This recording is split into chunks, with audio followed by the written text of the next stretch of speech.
Why did I clap? I don't know. I don't know. Anyway, I'm Brent Leary. I'm Paul Greenberg. We are the clapping CRM players apparently today. Maybe we're clapping because the weather's so nice out there. I don't know. Maybe we're clapping because we're back after a couple of weeks of hiatus. That's right. It's this is the first time in 3 weeks, huh? Yeah. Well, your fault. I didn't go anywhere. Yeah, the last couple of weeks, I guess. I was at Sage in Vegas, our favorite place, and then right back to San Francisco for. I said, I said when I was talking to Ryan Shellac, Trailhead DX, and it's actually now I think it's called Trailblazer DX. I don't know. I can't keep up with Salesforce. Look, I still remember when Salesforce refused to capitalize the S in Salesforce, right? I still remember that. So That's I can't kind of keep funny. up with them and their naming conventions. Oh, look at that! I got a notification. It says CRM Players is on now.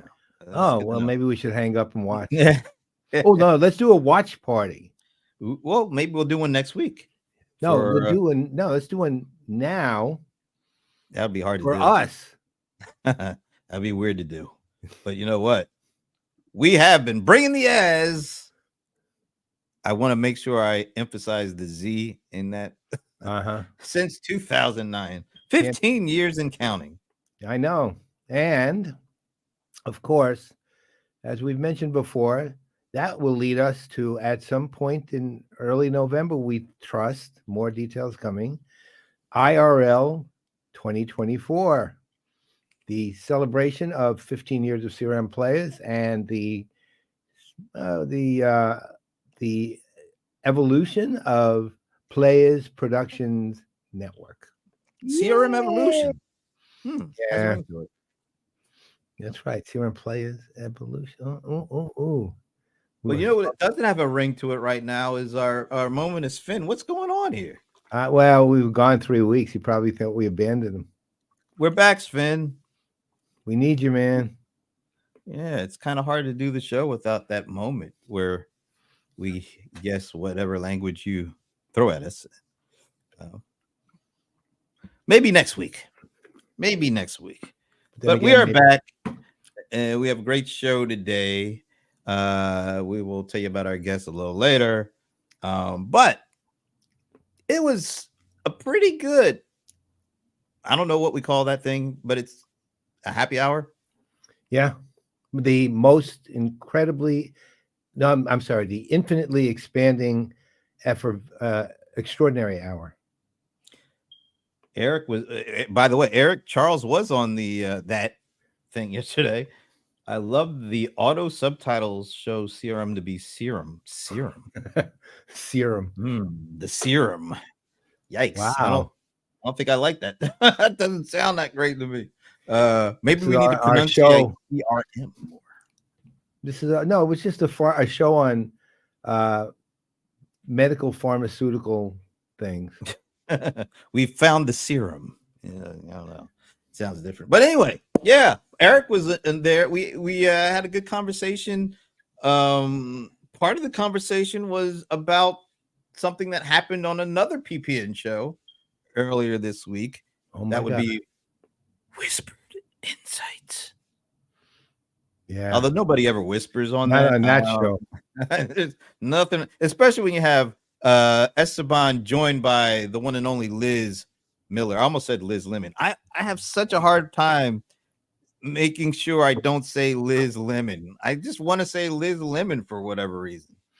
Well, Tina Fey, she is who she is. And both of them, let's say, have each of them has an extraordinary personality or nothing alike at all. That's a really interesting way of putting it, because you're right. Mm-hmm. Although Liz is just as fun, Liz Miller is just as funny as Liz Lemon is, if you ask me. I'm just saying. Well, I think she's smarter than Liz Lemon is. I'm not sure she's as funny as Liz Lemon is. Given you should have listened to Whispered Insights. I'm gonna stop doing that. By the way, it takes a little too much effort. I'd rather just say Whispered Insights. Anyway, so here's the thing that kind of kicked off the conversation yesterday during the whatever you name that thing, happy hour. Check this out. IEEH. Yeah, that. Check this out. Boss Don Ebert, and it was always really funny because Don would always say, "So what? If you couldn't pass the so what test, you weren't getting anywhere. Like you could go in and be like, well, everyone's investing in this and everyone's doing this and everyone's doing these commercials and everyone's, posting, everyone's putting ads in this and everyone's doing." He's like, so what? And if you got stumped by so what, turn around, just walk out the door, go, right? You had to really be like, oh, here's the so what, and here's what it's going to do. And I think that we've lost the ability, not so much to answer so what, we've lost the ability to ask it. I don't see many leaders asking that anymore because it feels mean. I think it was just some of the best training I ever had. And, this guy wasn't a, Six Sigma PhD fancy, like, he was a former soccer player. And he's like, no, honestly, so what? Why should I care about this? But if you can't ask it, you're not necessarily the leader you think you are. Are you afraid to ask so what? You know who isn't? Miles Davis.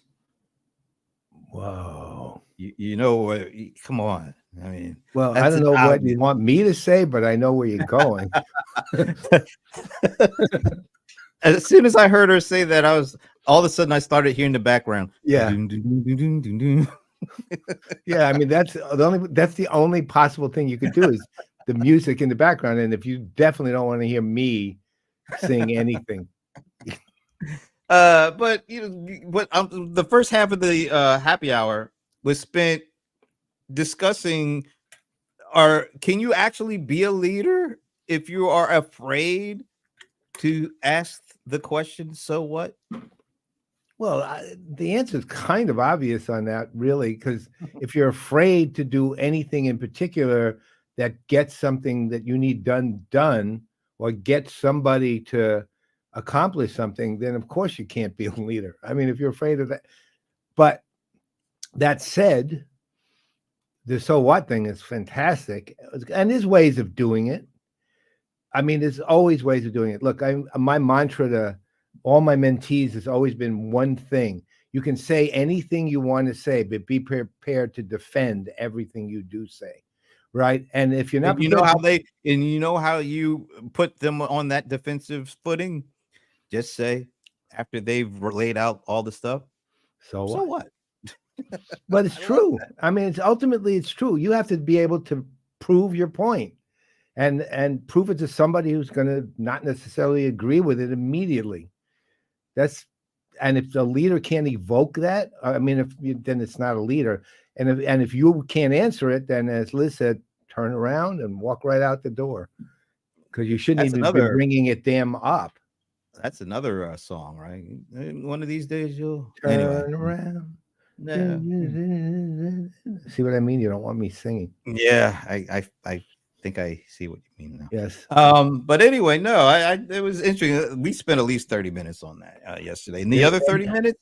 What did anybody say about it, though? I mean, what did they say? Did anybody say, yeah, you can be a leader without it? Well, what happens in happy hour stays in happy hour. I don't know if we're able to divulge all the the thoughts. But I will say this. So we had a brand new first timer on the happy hour. Her name is Monica. I wish I could remember her last name. But she works at Columbia University, and we were like, oh, well, first of all, welcome. And who do you know that brought you into this thing? She's like, no, I just happened on this link on LinkedIn. I was like, oh, this looks interesting. And she just joined. Well, what she did was she read, you can't actually get that link directly on LinkedIn because it's not there, but she registered. And I have this new policy of contacting everybody as they register rather than waiting a week and then contacting everybody at the last 5 seconds before it's going to start because I forgot. So I contacted her, sent her the link. She wasn't able to hit the first one. And then she said she would show up in a week or two. And there she is. And I'm excited. New people are great. So here's the great part of that. I was filling in for you, So I had to like, play host and all that stuff. Mhm. And so I thought, well, wouldn't it be nice if everybody introduced themselves to Monica, tell them who they are, what they do, and all that stuff. But I also asked them to share a fun fact about themselves that maybe none of the group had heard of before. So guess, and the most of the people that were there are the usual suspects, right? Okay. All right. So out of the usual suspects, who do you think was a professional belly dancer for 12 years?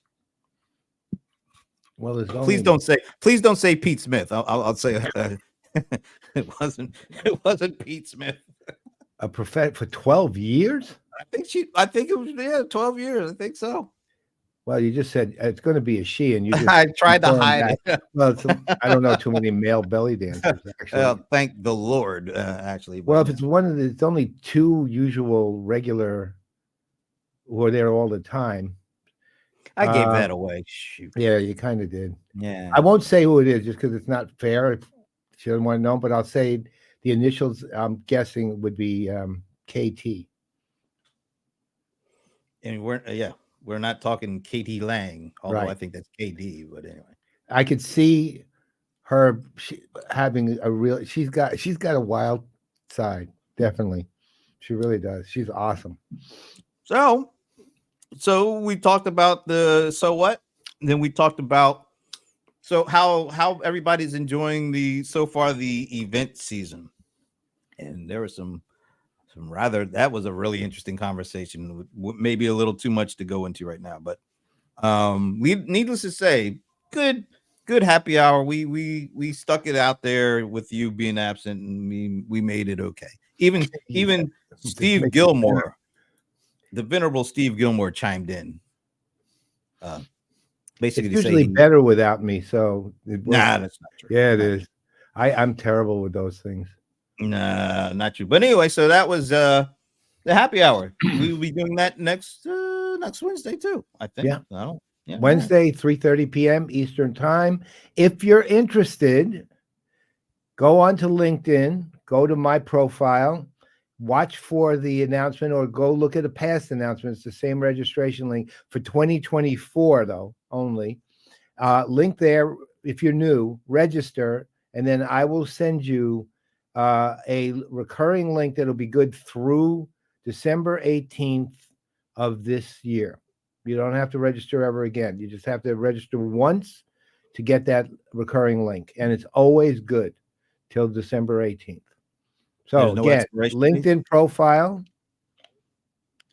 My LinkedIn profile, either look for a past announcement. The announcements come out Monday or Tuesday, or an announcement of the infinitely expanding extraordinary hour, and register. It'll be an Eventbrite registration. I'll see it. I'll send you the email. You come in. It's a Zoom call at 3:30 p.m. Eastern time every Wednesday, minus occasional Wednesdays where we can't do it. All righty.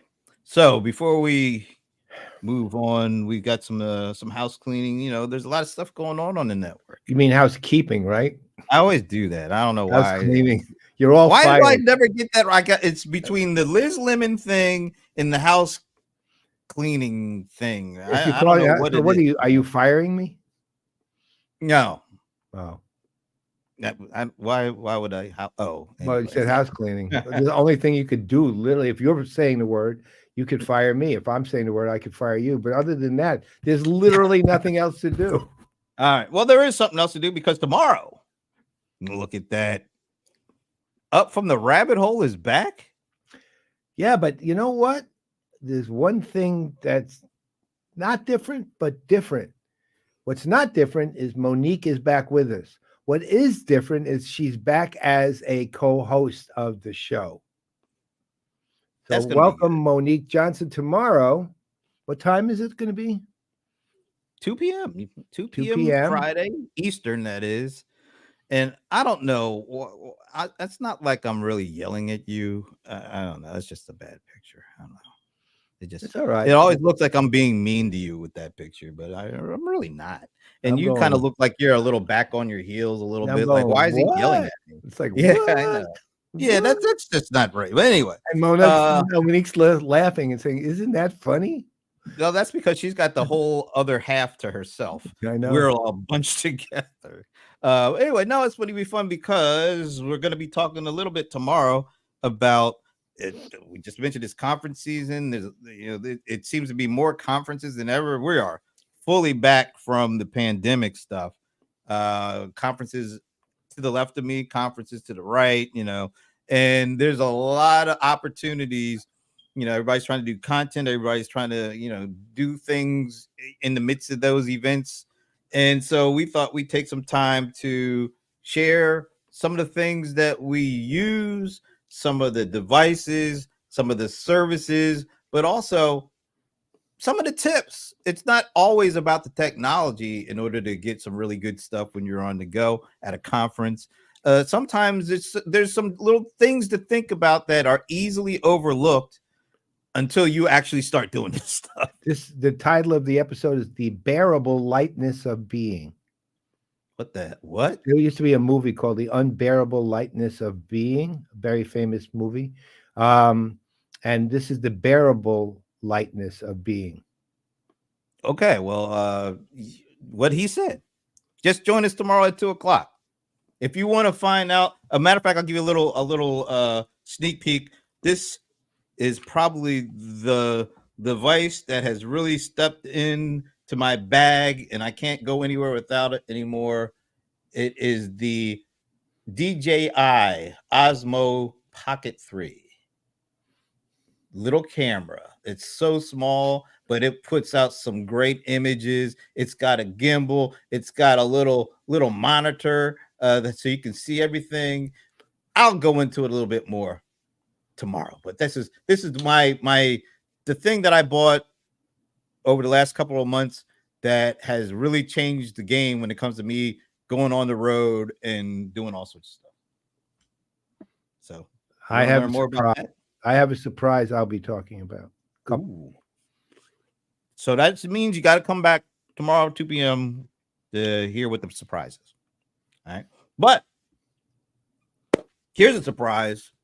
I never thought I'd be doing whispered insight, but I was invited to be a part of how can you turn down being on with Esteban and the venerable Steve Gilmore? You just can't. So, and why? And Steve is like ominously looking over my shoulder, and once again, I'm apparently yelling at Esteban picture of him. That picture of Steve is very frightening. Actually, it's kind of ominous. It's kind of Luciferian. Yeah, but when Esteban invites you to be on with the venerable Steve Gilmore, you say yes.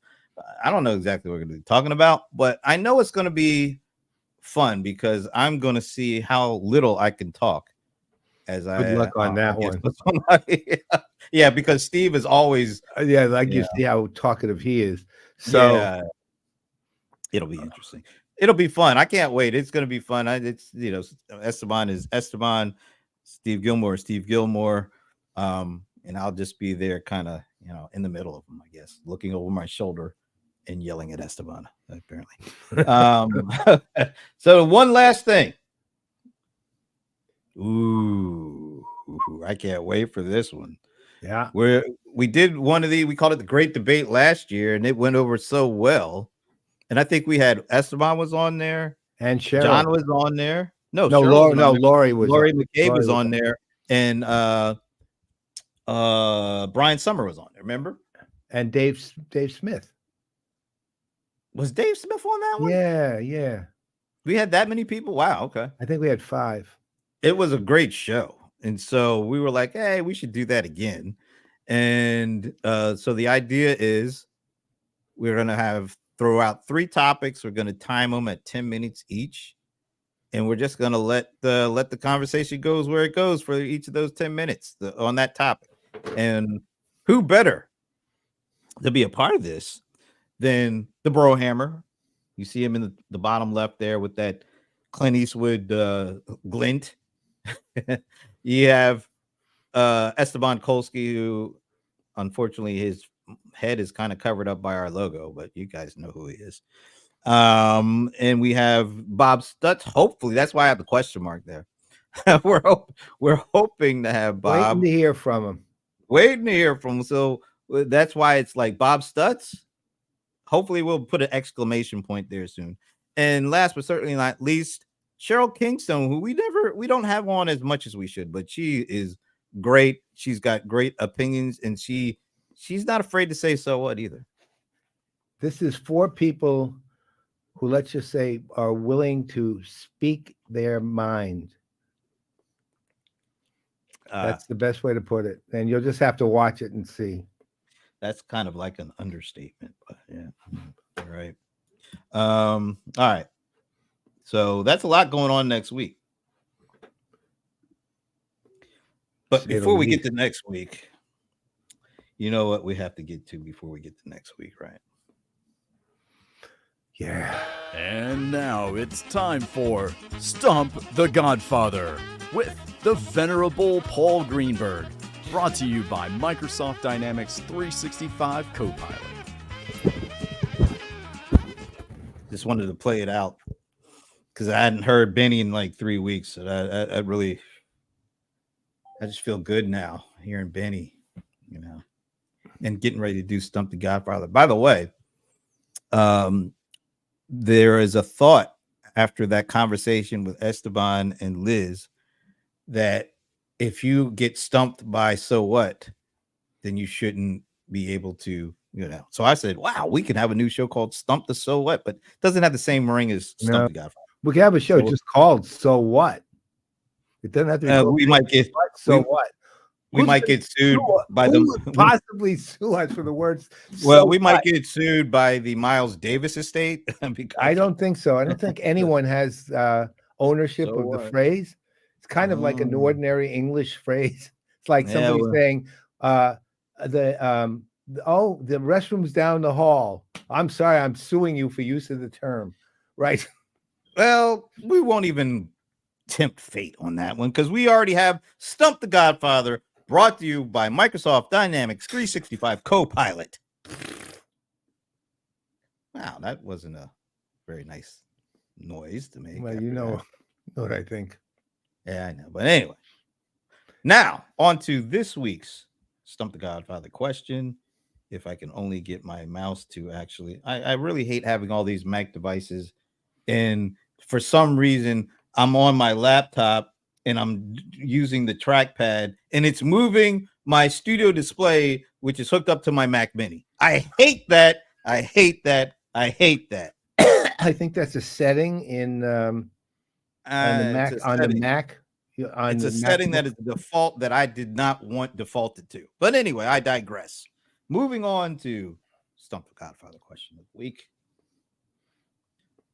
So I was digging into some transcripts from a technology conference that all these big companies apparently did a presentation with. I think it was a Morgan Stanley tech conference or something like that. So I was looking at, I think NVIDIA presented. I think Salesforce might have presented. I think Oracle might have presented. And I see Microsoft presented. And so I was reading through these things and I said, oh, this is an interesting one. Office 365 recently reached a milestone going over this number of licenses. Now, most people get jacked up on all the social media, platforms. Oh, this one's got 100 million active daily users, or this one's got 500 million active monthly users. So when I saw Office 365, that the old school kind of the productivity thing, and this number that they put out there as part of this technology conference, I was like, oh, this is interesting. This will make for an interesting Stump the Godfather question. So Office 365 recently reached what number of licenses? Anybody who wants to take a shot? License, because there's multiple kinds of licenses. It's all Office 365. We're not gonna multiple kinds of there's individual licenses, there's family licenses, there's total number of licenses. Not gonna try to get into the details. Total number of licenses. And our guests in the studio, in our green room, the virtual green room. First of all, feel free to have any refreshments that are left over. I'm not sure there are any at this They're point. cronuts. There's But yeah, stale cronuts in there somewhere. there may be some crumb nuts at this point, but I don't know if there's cronuts. But if you want to take a stab at it, put a guess out in the private chat, and we'll let folks know. Anybody who wants to take a guess, Eric, if you're still there, please feel free to take a shot. I don't know if Patrick and Rebecca are out there or anybody else. Yeah, But tell us. take a shot. Do you have a good guess, a good estimate as to what milestone number for Office 365 licenses? Well, I've got and my completely wild guess, so I'm good. You're completely wild guess. Okay. Okay. Julia Glidden. Let me put this up here. Hi, Julia. She's awesome. Oh, you know Julia? Yeah, and she was also a corporate vice president at Microsoft at one point. So you Right. would think she would have a really good chance. Well, at this maybe one. she was. She ran public sector for Microsoft. Okay, so Julia is in at $1 billion. Rockstar. Eric Charles is in at 250 million. Let me see. I think we have oh God. I'm looking at our private chat with our guest, and I'm just going to read what he said. He said his guess is for Pi Day, I'll go with 314. Yep. 3. There's only 314 people using this thing? Really? He means 314 million. Well, I have to, you add to the addendum because I don't want to, take. I don't want to think, he's saying one thing and I'm saying something else. But anyway, so right now, $1 billion, 250 million, 314. What about the 314? Was it 14159? Do you want to add that part in there too? 3.14159. Somebody, I'll tell you what, Hyoun, why don't we? You do when you get on. You'll just go. He says 314 million. He has 314 million. All right, there we go. All right, we're good. So we've got 250 million from Eric, $1 billion from Julia, 314 from our guest, and now the venerable Paul Greenberg. Your response to this question? 625 million. 625 million. All right, this is nice. There's nice room, nice spread in between each guest. We got, I think the lowest is 250 million. Then we have 314 million. Then we have 675 million or 625 million. And Julia is $1 billion. $1 billion. All right. So the answer to the question, Office 365 recently reached a milestone going over blank million licenses. The answer is 400 million. My original guess was 450, but I upped it. Damn it. You would have been you would have been the closest. Yeah. But guess who's the closest? Eric. No. Oh, our guest. Yeah. He came in at 314 million. He was 86 million off. He's got it. Now, unless he read the same transcript I did and wanted to make it look like he, didn't know, but knew he was going to put an answer that would win, that could have been the case. Or maybe it was just lucky that it was Pi Day. Maybe, I don't know. But he is the winner of this week's Stump the Godfather, brought to you by Microsoft Dynamics 365 Copilot. That wasn't a bad one, right? That was. I wanted one that didn't have AI in it. Okay, I just wanted something. I'm in. Believe me, I'd rather hear about Office 365 than AI at this point.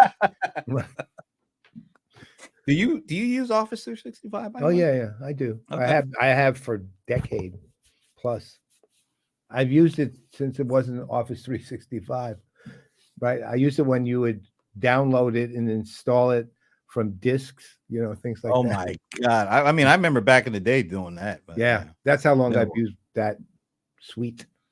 I don't. I never use Access though. Never used Access, the database. You've never used Microsoft Access? I mean, ever? I used it a little bit, but I just never had any reason to have to use it.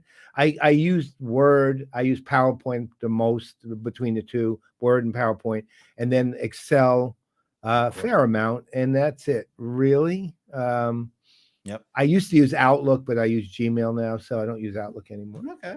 All right. Well, that's good stuff. All right. Yeah. Now, I turn things over to the venerable Paul Greenberg for the introduction of today's guest. Okay, so before I give you his name, even though I kind of did do that already, I want to tell you something. I haven't known this gentleman for a long time. Known meaning had a lot of interaction with him. However, I've known of and seen this esteemed industry analyst for years, actually, and I've always been impressed. And what I've been impressed with is two things. One is he's a very insightful guy, right? Meaning when he would ask a question, let's say at an analyst summit, it would actually be, as opposed to, "Hi, I'm the alpha here."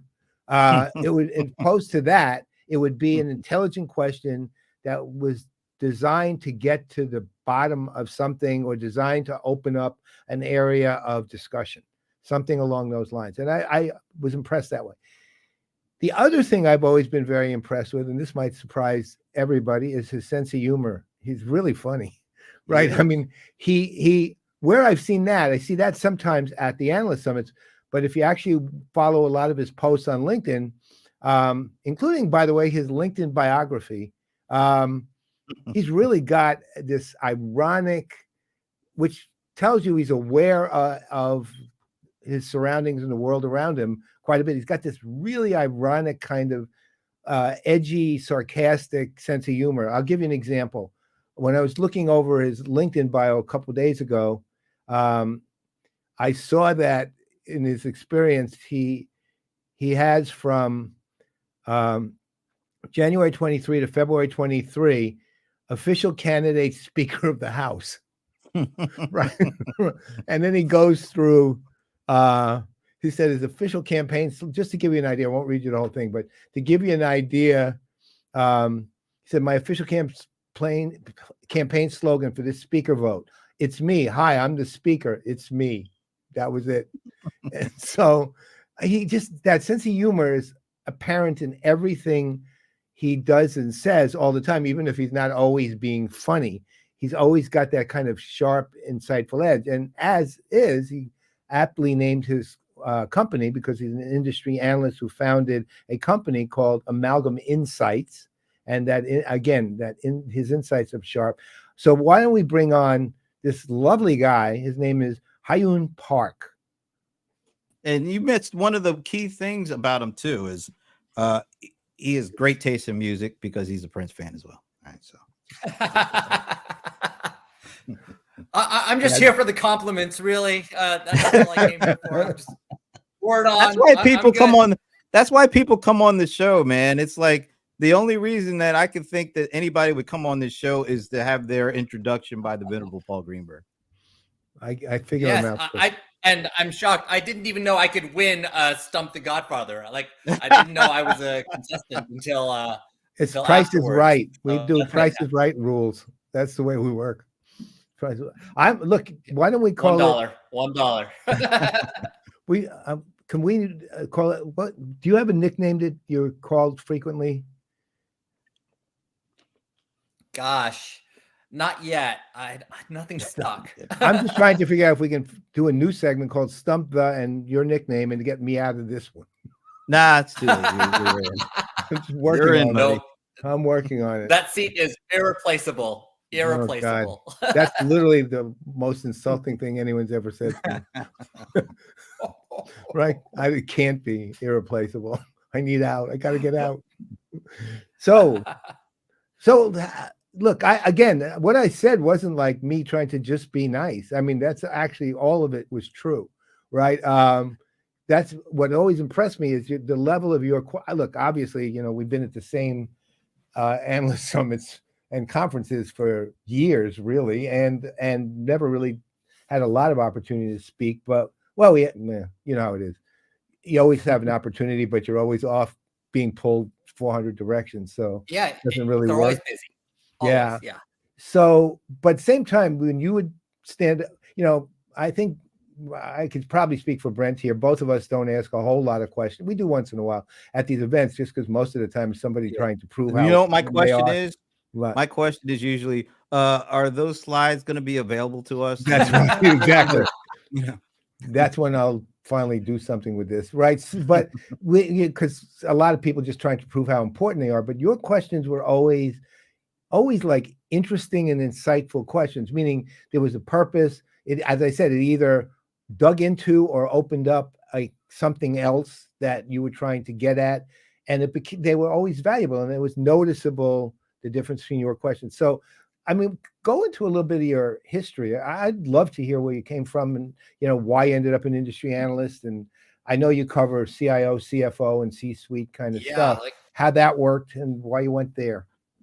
Honestly, I don't even know how I got into tech. When I graduated from college, I was a women's and gender studies major. So all of the kerfuffle around, everything from critical race theory to, transgender this to, all of that. Like, I just studied all of that in late 90s in college. And frankly, a lot of it was dull, like very legalistic, very academic, all the stuff that I never thought could possibly become actual news. And then here we are in 2024, where all of these are like third rail, lightning bolt topics, if you even say them, So, I just find that wild that, what I majored in turned into something so controversial because I never thought that women in culture was, controversial. They're around, have been around a long time, will be around after men die out, I'm sure. Like, like that's how this works. But, so I was looking for a job after college. First job after college was in customer service. I ended up accidentally becoming a Kana CRM admin back in the day. And I learned that there's this whole thing called enterprise software that I had never learned anything about. And, being above average intelligence, I was really interested in all the systems that I used, all the GUIs, all the web-based applications, and all the data associated with my job. And over time, I got Peter Principled up. I kept failing upwards into increasingly technical positions. And then before you know it, I'm a database administrator 5 years out of college. I wish I had taken data structures or something like that in college. It probably would have helped with understanding databases more quickly instead of having to read the manual faster than I got to every problem that I ran into. But so, Paul, you were talking about not working with Access. Like, Access got me into the database world. If it hadn't been for Access, I probably wouldn't have made it in tech, because I would have had to work with something way more complicated on the database side. So I get into tech, and about 10 years in, I've pretty much figured out, okay, here's how these systems work. Here's how you manage millions of dollars in IT. I start reading some of the, the industry analyst research at the time. And I think, in my area, the stuff that I do well around IT cost, IT budget, IT finance, billing systems, I think I can do a better job than this. And so I decided, about 10 years in, I couldn't see myself becoming a CIO, which was kind of the career path, just because all the internal politics you deal with there are just not what I'm great at. So I was like, where else can I go as a next step to actually be smart and look at the market at large and help people with problems? And this industry analyst thing really seemed to fit the bill. So I get into being an industry analyst. In a couple of years, I build this, I get on social media early, just at the right time. I'm covering IT costs during the 2008-9 recession. And I build basically like this 700K practice in 2 years. And I think, wow, this is so easy. This is, like, why doesn't everybody do this job? And then, reality hits. And then, the next couple of years, struggled a little bit more, and I started figuring out kind of like the breadth of this job, which has just been such an interesting career challenge that has taken up really, all of my career ever since, like the last 15 years of my life. Wow. So why did you? I mean, when you started, did you start by joining an existing analyst firm, or did you just do it on your own from the beginning? When you So I was began, with the Aberdeen Group for a few years. That's you where I the got my one start. That's really yeah. that was in early 2000s, you said? Late 2000s. Late.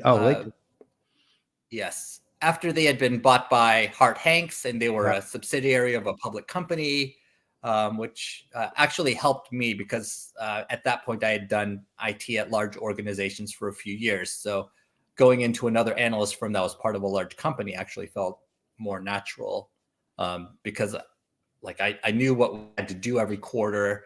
We had to recognize that revenue. We had to make sure that everything we did fit into the SEC rules, just stuff like that. So if you're shooting the breeze with a CIO right now, what are you telling them? Oh gosh, I hate to say it, but every question starts with AI and what is this generative AI thing going on, and honestly, every single time I tell them, you've got two things that you need to worry about, and it just gets down to data quality and your ability to manage the model or manage the logic, data and logic. It really comes down to those two things, and then making sure that those two strategies fit into your overall business strategy. Like, I feel like I could just put that on repeat and just make that the elevator pitch for every IT executive I'm speaking to right now, because that's my specific world, and what I look at. But it's so frustrating because everybody wants to dig straight into this like conversational stuff, or how does the AI lead to like artificial general intelligence, and all these other buzzwords that I think they read once in the Wall Street Journal and then now assume is like a goal of theirs. And I have an MBA. I understand how important buzzwords are, but at the same time, I feel like, come on, let's get back to reality here for a second. Like, we are so far away from this, the idea of actual general AI, and we don't have rules for general AI. We don't know how brains work really anyways. We don't know so much about intelligence to start with. Let's get back to the basics and talk about how we avoided trying to clean up our data for the past 10 years because we're so enamored with the idea of big data, i.e., dump it all into, the swamp and hope that it cleans itself up at some point. Now we actually have to clean that up if we want to move forward. So, that's a lot of what I end up working on. So CFOs are actually, they're anxious to get into the Gen AI stuff. No, they're not anxious to. They just got dragged into it, just like they got dragged into SaaS, and they got dragged into supporting all these iPhones in the IT world and mobile apps.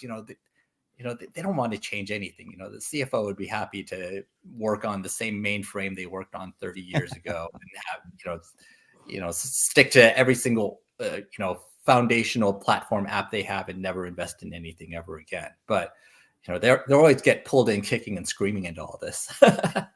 So who are company, or what are which companies? There we go. Got to get my grammar right.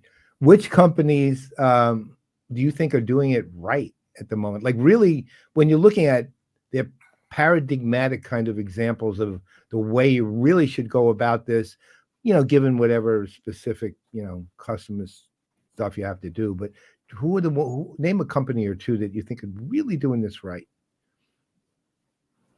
Yeah. So I'm not talking about from a business practice perspective, but from like a technology perspective. I really love what Uber has done. I think they've just done a fantastic job of trying to balance the speed of business with the outputs that they have, and creating AI that actually makes sense for what they do as a company. They know that it's all about managing millions of cars, millions of whatever they're calling their employees that are not employees. Be that whatever you want to call that. It's an incredible amount of streaming data that has to be analyzed in real time to make the business work, and their business works at the end of the day.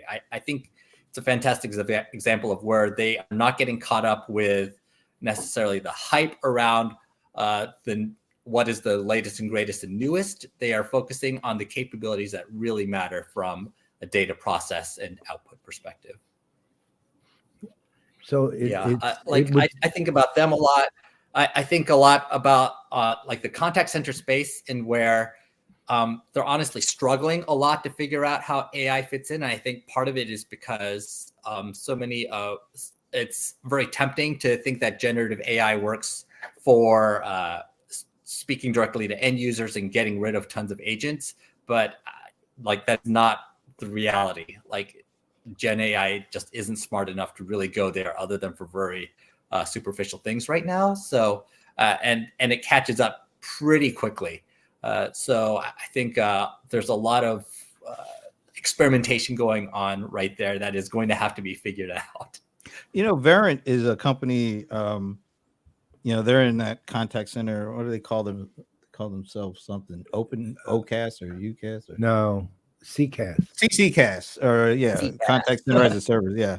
But now they're talking about open CCAS because it's right. Whatever. Mm-hmm. But at their analyst event at the end of last year, they started talking about kind of taking the Uber model into the contact center from a standpoint of, like when we get to the airport, first thing we do is pull out Uber, schedule a ride. We don't know who's going to get us. Honestly, I don't really care, as long because it seems like everybody I've gotten is good. And so the person who picks us up, they're making up their own hours. They're getting an opportunity to work when they want, how long they want, and take time off when they want. So they're trying to leverage what this Uber model, bring it into like this contact center, so that the contact center agents can almost be kind of work the way Uber drivers do. Are you seeing any of those kind of other examples of companies trying to look at what Uber is doing to bring that in and somehow, a little bit of a transformation between, the way their workers have worked and possibly using this technology and these business models to allow them to work more along the lines of an Uber driver, the way that they're able to be more, have more control over their work, but still get the work done?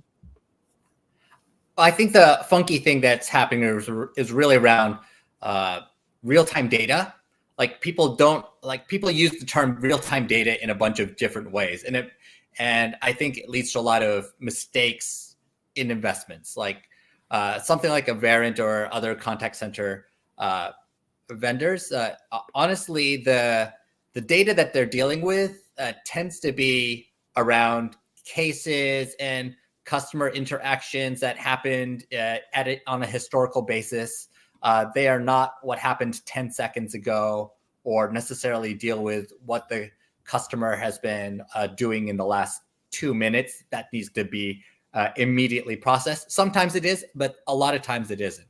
And I think because of that, there can be a lot of confusion on what is necessary for real-time analysis. Is it really about analyzing in real time a bunch of historical data, or do you really need to know what just happened in the past minute or so to support customer service? And those are two very different things from a data perspective.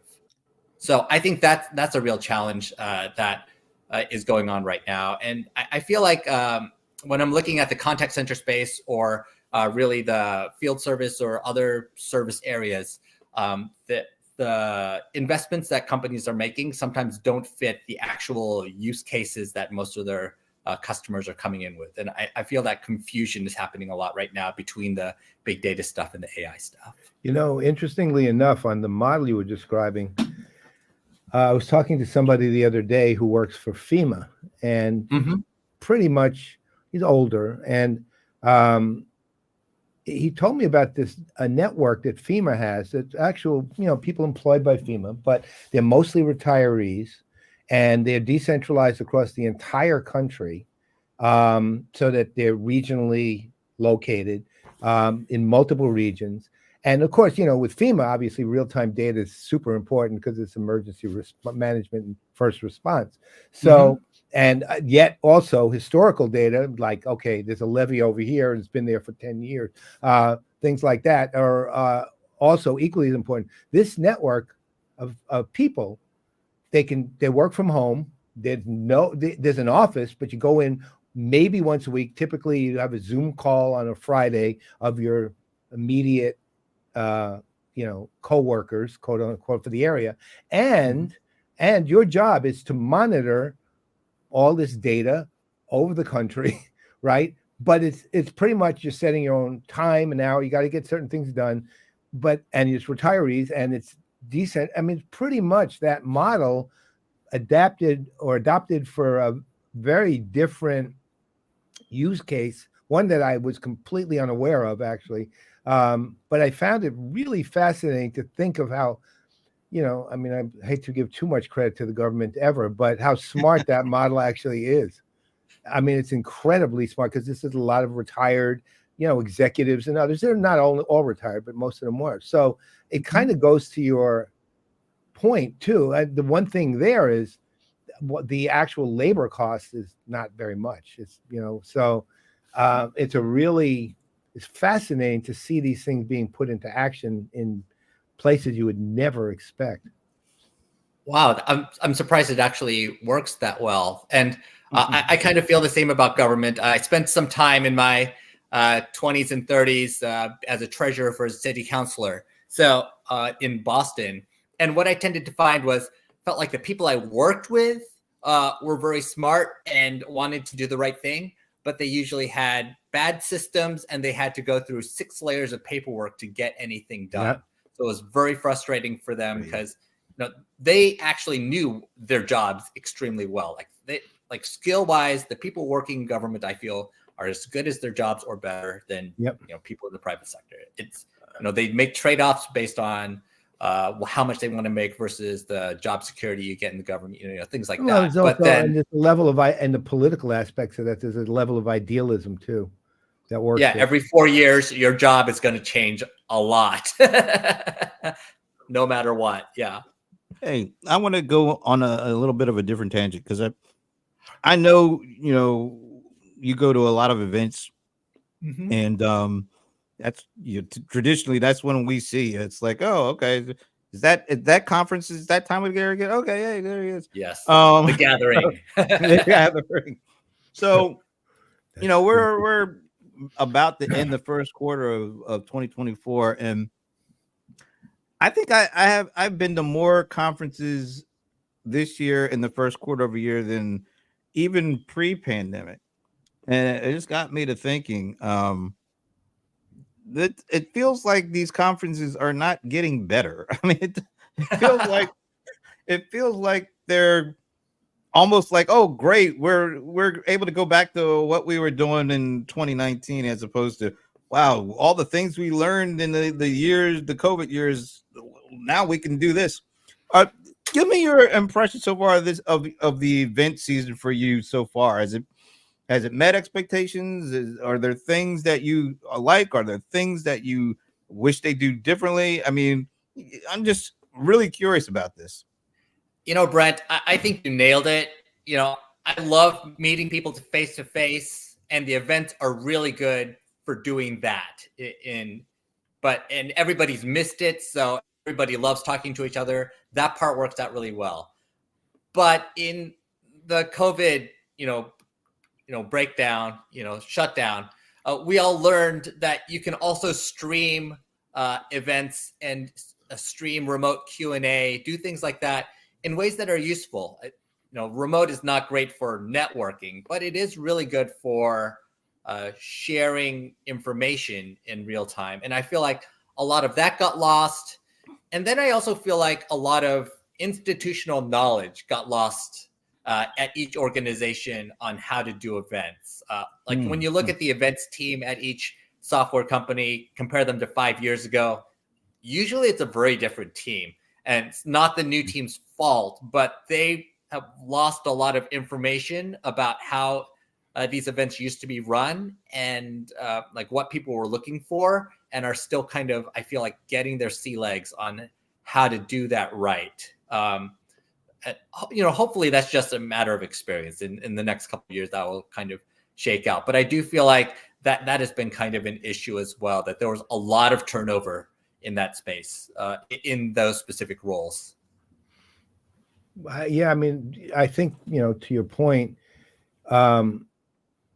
unfortunately, a lot of the institutional knowledge got lost because people had been there for years and paid a lot, right? So, and then that insane, because the layoffs in the last several years have all been around, basically payroll. They have very little to do with the quality of the work, right? Yes. It's, and to me, that's cut off your nose to spite your face thinking, I'm sure, and you would know this better than me. Are there any CFOs who you talk to who see that as cut off your nose to spite your face, or I'd say, nah, that's just what we do? Who's a CFO that you could literally name who sees the better picture, the picture that, let's say, ensures longevity for the company, not short-term shareholder results? Alan Weiselberg. Oh, yeah, right. Yeah. So who would be one that you could name?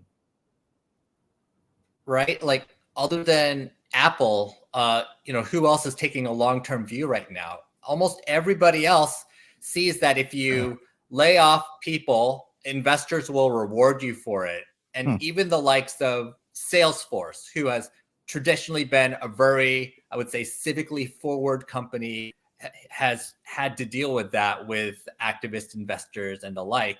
And at the end of the day, they had to do something to keep their stock price up and keep investors from, doing the whole, Raiders thing. I guess, we all love Zoho, obviously. And but their model is, it's funny. You can't reproduce their model. You can learn from Zoho, but it's like you learn specific things from Zoho. You can't actually, who could name a company that could literally say, I want to reproduce Zoho's model? I don't think, Alan Berkson, who's formerly from Freshworks and ran AR, is becoming an analyst and advisor to companies now. Alan actually said to me at one point, look, Zoho is unicorn model. He said it's literally not reproducible. So how much can you learn from that model? But then the thing I think we all know is there are lessons to be learned specifically from practices that they have, as opposed to the model itself. But they may be the only model I know that really does take that long-term into account that way, right? The way we're talking about, and maybe to your point, Apple, but even Apple, it's hard to tell. They just keep, they on the other side of that model, they just keep raising prices. Right. So, right. The consumers end up taking the brunt of it rather than what do you call it? Streamlining and cutting. They just bulk up prices. But also, so much of tech is based on stock prices, the compensation, what you can borrow off of to do X, Y, Z. All that is based on a stock price that has to stay at a certain level. So I feel like most of the major public tech companies get caught up in that. Yep, absolutely. ServiceNow maybe being another example of one that is more long-term facing, but there are not many of them, honestly. And ServiceNow actually in its own way shows the value of the model by the rate of growth that they've had over 5 years, from 1 to at least a run rate of about 10 billion. Right. I mean, that's, or 9 billion, whatever it is, but it's astounding growth. Hey, yes. We're at the top of the hour, but I did just one quick question before we get to the last question. But you get a chance to talk to these CFO kind of folks. What impressions are they giving you in terms of how they feel the economy is at this particular moment? it's weird because the actual economic numbers, frankly, are not bad. But there's been this weird shadow that has been hanging over the CFO office from a macroeconomic standpoint for the last couple of years. The feeling that something is about to go horribly wrong, and it is really hard to get rid of that specter right now. I don't think there's a way to fix it. Even though when you look at the numbers from a pure metrics perspective, other than the bad inflation that we had, about a year and a half ago, that has honestly been mostly fixed.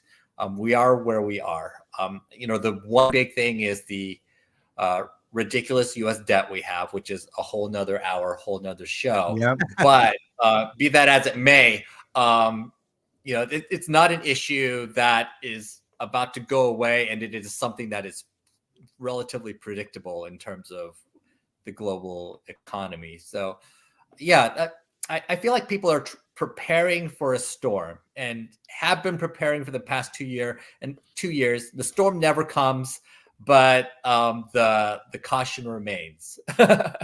Yeah, it's really interesting to me. You're right. It's like this big dark cloud has been hanging over us for the better part of 2 years. Mm-hmm. And all you see are these numbers that keep pointing in a completely different direction. But that ominous feeling is still is still out there. It's hurting the direction of the election too. Oh yeah. So another discussion. So before we get to the final question, there's one piece of breaking news that I have to announce, and then one other question for you, Hyoun. So the breaking news is Bob Stutz is in, so you can take the question mark down. All right. We are all set. That's going to be fun. All right. Now, how do people, I know you and Charlie Arrow seem to do a show together. That's one way. Yes. But how do people get a hold of you other than attend analyst summits and industry events?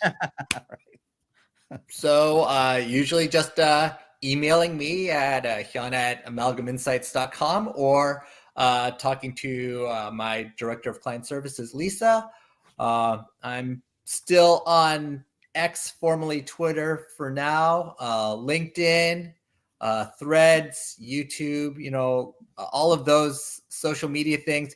Funny, when I started as an analyst 15 years ago, I just happened to be early to market on social media. So, I was popular there, for a time, and then realized, how hard it is to create this content. Obviously, you guys know doing it so much every week, but you have to really build it into your schedule to stay on top on the social media side. And I never realized that was going to be such a big part of the job. I thought it was going to be like, just looking at the data and helping people with tech problems, but no. But be that as it may, I would say the email, the social media stuff, I track all of it, and I'm always happy to interact. Thank you, sir. All right, Brent. Take it All away. right, and we've known you for a number of years, and I have no idea what your response is going to be to this next question. We've had a really great conversation. We really enjoyed it thoroughly. But depending on how you answer this last question, we may never speak to you again. So no pressure or anything, but just let's go. Thought we throw this out here. So, do you have a favorite NFL team? I am reluctantly going to say the San Francisco 49ers. That's what I thought. I actually live in the Oakland area, but as you know, professional teams don't seem to like us very much right now as they keep leaving one by one. First the Traders, then the Warriors moving across the bay. Now the A is about to head off to Las Vegas. Very frustrating to watch. I lived in Boston for 19 years. I never was able to get into the Patriots. All right. Okay. All right, That was we'll- literally the only wrong answer. We'll The just only stop there. possible wrong answer would have been yes. My favorite team I is the New England Patriots. You had me scared when you said, "Yeah, I lived in Boston," but you came back to us when you said, "But I never could get into the Patriots." So we're good. I mean, the thing is, I grew up in Knoxville, Tennessee. We have go Vols, go Tennessee, go UT, the real UT, real orange. Are you Our a Rocky stadium Top is guy? like twice the size of New England Stadium, so I could never get into the Patriots. Wait a minute. Did you go to University of Tennessee? I didn't, but I did No, grow you- up there. You Okay, good. were Little Ivy League, right? Yeah, I went Yep. to a little school called Amherst. Yeah. Amherst Oh, yeah. and Okay. Wellesley and But Yep. you came back home and sang Rocky Top whenever you. All right. Yes, sir. Yes, All sir. So you're safe. We would love to have you back. yes. Going on it. You passed, and we're glad. And by the way, there it is, folks. No question mark any longer. We got the foursome in. It's going to be a great debate next week. All right. This has been awesome, man. When are your some of the next events that you're going to? Maybe we'll cross paths. Gosh, I'm going to a lot of data and AI-ish stuff coming up. So What a shocker! Really, this is just really. yeah. So a lot of Dell Boomi, Databricks, Snowflake, all the usual suspects trying to manage data, Informatica, IBM. It's going to be that time of year for me. Okay, well, we won't see you We on won't any be of those. seeing you at any place. I'm trying to retire and not go to events anyway. So Maybe we'll unless I see you go at to events. Dreamforce. Yes, we'll see you before absolutely. that. Dreamforce, Dreamforce, We'll see you before Tableau, that. all that good stuff. Yeah. All right. Well, once again, it's been a pleasure having you. Definitely look forward to having you again. And on behalf of Hyoun, I am Brent Leary. I'm Paul Greenberg. We are the CRM Players, and we will see you next week.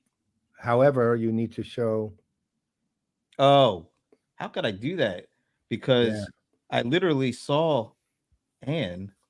You'll last see week. what. There we go. Literally saw Anne last week. And actually, I asked Anne, isn't there a way that you can get Minnie a pass to come into this?